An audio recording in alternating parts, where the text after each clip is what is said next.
By Sun Tzu. Hit that like button and subscribe to this channel so I know to make more content like this. Chapter 13. The Use of Spies. Raising a host of 100,000 men and marching them great distances entails heavy loss on the people and a drain on the resources of the state. The daily expenditure will amount to 1,000 ounces of silver. There will be commotion at home and abroad, and men will drop down exhausted on the highways. As many as 700,000 families will be impeded in their labor. Hostile armies may face each other for years, striving for the victory which is decided in a single day. This being so, to remain in ignorance of the enemy's condition, simply because one grudges the outlay of 100 ounces of silver in honors and emoluments, is the height of inhumanity. One who acts thus is no leader of men, no present help to a sovereign, no master of victory. Thus, what enables the wise sovereign and the good general to strike and conquer and achieve things beyond the reach of ordinary men is foreknowledge. Now this foreknowledge cannot be elicited from spirits. It cannot be obtained inductively from experience, nor by any deductive calculation. Knowledge of the enemy's dispositions can only be obtained from other men. Hence the use of spies, of which there are 5 classes. 1. Local spies. 2. Inward spies. 3. Converted spies. 4. Doomed spies. 5. Surviving spies. When these 5 kinds of spy are all at work, none can discover the secret system. This is called divine manipulation of the threads. It is the sovereign's most precious faculty. Having local spies means employing the services of the inhabitants of a district. Having inward spies, making use of officials of the enemy. Having converted spies, getting hold of the enemy's spies and using them for our own purposes. Having doomed spies, doing certain things openly for purpose of deception, and allowing our spies to know of them and report them to the enemy.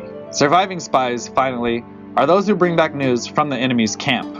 Hence, it is which none in the whole army are more intimate relations to be maintained than with spies. None should be more liberally rewarded, and no other business should greater secrecy be preserved. Spies cannot be usefully employed without a certain intuitive sagacity.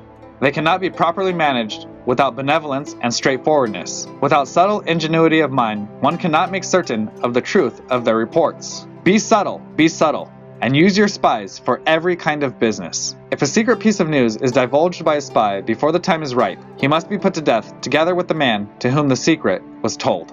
Whether the object be to crush an army, to storm a city, or to assassinate an individual, it is always necessary to begin by finding out the names of the attendants, the aides de camp, and doorkeepers and sentries of the general in command. Our spies must be commissioned to ascertain these. The enemy's spies who have come to spy on us must be sought out, tempted with bribes, led away and comfortably housed. Thus they will become converted spies and available for our service. It is through the information brought by the converted spy that we are able to acquire and employ local and inward spies. It is owing to his information, again, that we can cause the doomed spy to carry false tidings to the enemy. Lastly, it is by his information that the surviving spy can be used on appointed occasions. The end and aim of spying in all its 5 varieties is knowledge of the enemy, and this knowledge can only be derived in the first instance from the converted spy. Hence, it is essential that the converted spy be treated with the utmost liberality. Of old, the rise of the Yin dynasty was due to Ai Qi, who had served under the Xia. Likewise, the rise of the Chao dynasty was due to Lu Ya, who had served under the Yin. Hence, it is only the enlightened ruler and the wise general who will use the highest intelligence of the army for purposes of spying, and thereby they achieve great results. Spies are a most important element in water,